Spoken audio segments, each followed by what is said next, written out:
नमस्कार साथियों, स्वागत है आप सभी का हमारे YouTube चैनल अजय वारियर्स में। मैं अजय तिवारी आप सभी का स्वागत करता हूं। साथियों, आज हम एक इम्पोर्टेंट टॉपिक राष्ट्रीय हरित हाइड्रोजन मिशन जो कि सरकार द्वारा लॉन्च किया गया है, इसके बारे में आज हम बात करेंगे। साथियों, जैसा कि आप सबको पता है कि ये यूपीएससी मेंस और प्री दोनों से रिलेटेड है और साथ ही साथ स्टेट पीसीएस, जो भी बच्चे स्टेट पीसीएस में बैठने वाले हैं, जो भी एस्पायरेंट्स हैं, चाहे वो प्री के दृष्टिकोण से देखें या फिर मेंस के दृष्टिकोण से, ये टॉपिक बहुत ही महत्वपूर्ण है। इस पे लिखने को क्वेश्चन पूछ सकता है। आपको पता है कि मेंस में ऐसे क्वेश्चन जो डिटेल में पूछे जाते हैं, ये पॉइंट वाला है। जैसे मान लीजिए कि पूछ लिया कि राष्ट्रीय हरित हाइड्रोजन मिशन क्या है, इसके बारे में आप विवरण दीजिए या इसका विश्लेषण कीजिए। क्या है मिशन, किससे संबंधित है, इसके उद्देश्य क्या है, ठीक है ना, इसका लक्ष्य क्या है, ये सारे क्वेश्चन आपसे पूछ सकता है।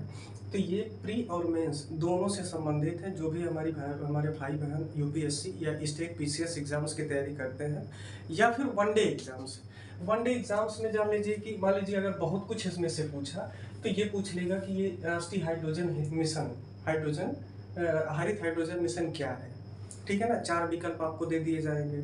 कूट से संबंधित इससे क्वेश्चन बना सकता है आपको गुमराह करने के लिए। तो आप पीसीएस प्री भी दे रहे हैं तो भी, या फिर कोई वनडे एग्जाम्स आजकल जान ही रहे हैं कि जीएस जो एक स्टैंडर्ड है वो मेंटेन करके रखा हुआ है। अब वो जमाना लद गया जब लूसेंट से प्री में क्वेश्चन आ जाते थे।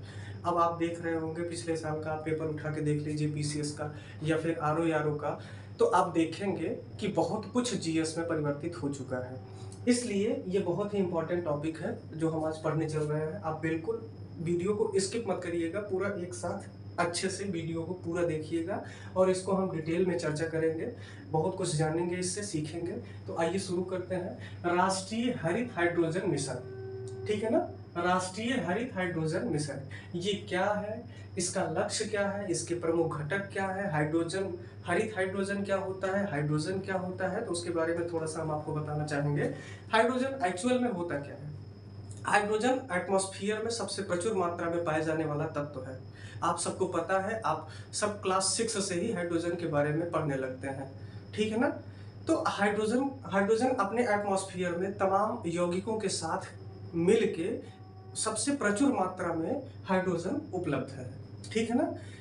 तो उसी हाइड्रोजन को उन्हीं कंपाउंड से निकाल कर उनको यूज करना ही आप समझिए कि ग्रीन हाइड्रोजन है। मतलब समझे नहीं, जैसे मान लीजिए H2O है, ठीक है ना।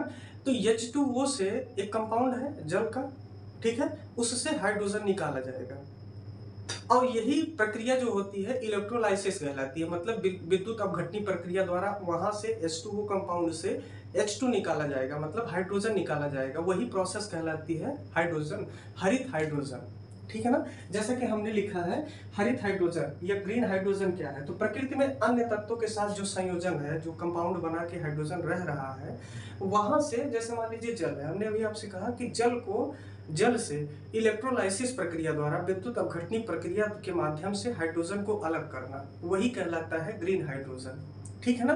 अब उसके माध्यम से उसका उपयोग क्या है, सरकार क्यों इसको प्रमोट कर रही है, तो उसके बारे में हम पढ़ते हैं। ये किस मिनिस्ट्री के तहत किया गया है, तो राष्ट्रीय हरित हाइड्रोजन मिशन। इसका मिनिस्ट्री भी बहुत इंपॉर्टेंट है, मिनिस्ट्री पूछ लेता है, ठीक है ना। ये किस मिनिस्ट्री द्वारा संचालित किया जा रहा है, तो नवीन एवं नवीकरणीय ऊर्जा मंत्रालय, ठीक है ना।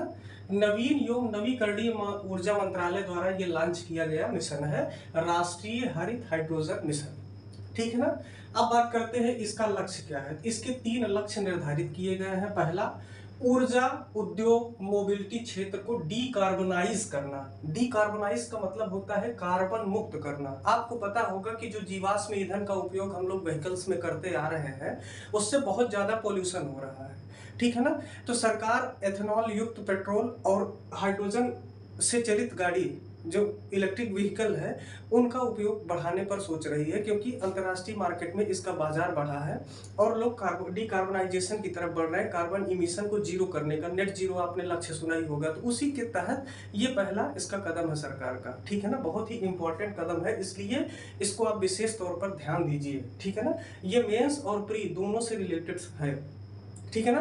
प्री में भी कूट के हिसाब से पूछ सकता है और मेंस में तो डायरेक्ट इससे क्वेश्चन बना सकते हैं, इसलिए बहुत इंपॉर्टेंट है। तो इसका जो पहला लक्ष्य है वो ऊर्जा, उद्योग, मोबिलिटी क्षेत्र को डीकार्बनाइज करना, मतलब कार्बन मुक्त करना। दूसरा है स्वदेशी निर्माण क्षमता को विकसित करना, ठीक है ना।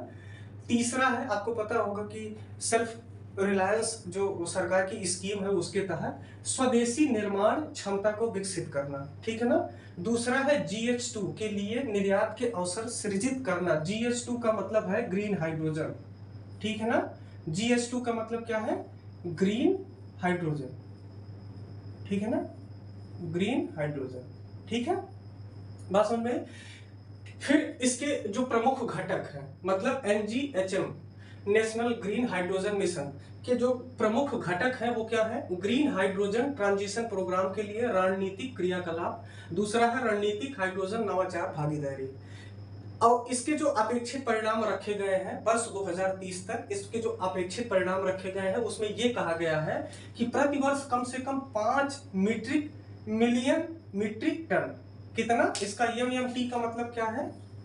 MMT का मतलब क्या है कि मिलियन मीट्रिक टन, इसको बोलते हैं शॉर्ट फॉर्म में MILLION, मिलियन मीट्रिक टन, ठीक है ना, मिलियन मीट्रिक टन, इसको बोलते हैं million metric ton, million metric ton, ठीक है ना।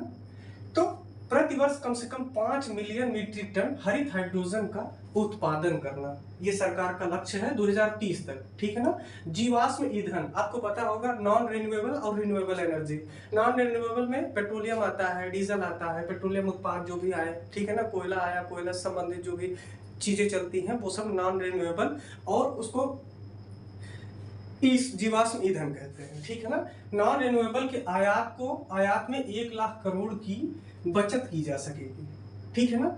इससे जो नॉन रिन्यूएबल एक्सपोर्ट हम करते हैं, पेट्रोलियम उत्पादों को मंगाते हैं, पेट्रोलियम को मंगाते हैं, उससे लगभग 1 लाख करोड़ की बचत की जा सकेगी वर्ष 2030 तक, इसके टारगेट में है। 6 लाख से अधिक रोजगार पैदा हो सकते हैं, पैदा किए जाएंगे डायरेक्ट इनडायरेक्ट, ठीक है ना।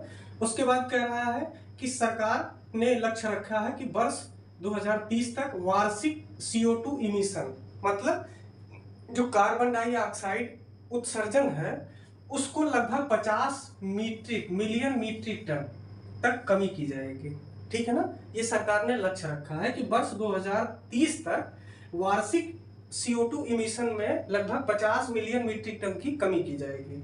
उसके बाद सरकार का लक्ष्य है कि 8 लाख करोड़ से अधिक का निवेश इसमें किया जाएगा, ठीक है। ग्रीन हाइड्रोजन क्या है ये हमने आपको बता ही दिया। तो ये रहे सरकार के लक्ष्य और ये रहा इसका इम्पोर्टेंस, ठीक है ना।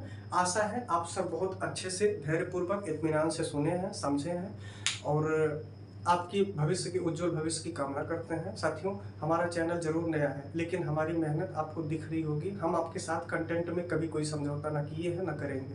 तो प्लीज़ जितने लोग अभी तक शेयर नहीं किए हैं, सब्सक्राइब नहीं किए हैं, तो प्लीज़ चैनल को सब्सक्राइब करिए, शेयर करिए, हमारा हौसला अफजाई करिए। और हमको आपसे कुछ नहीं चाहिए, बस आप एक शेयर कर दीजिए, एक सब्सक्राइब कर दीजिए और अपने फ्रेंड्स में बता दीजिए। ये रहे आपके इम्पोर्टेंट टॉपिक इनसे संबंधित। तो धन्यवाद, आज के लिए बस इतना ही। धन्यवाद।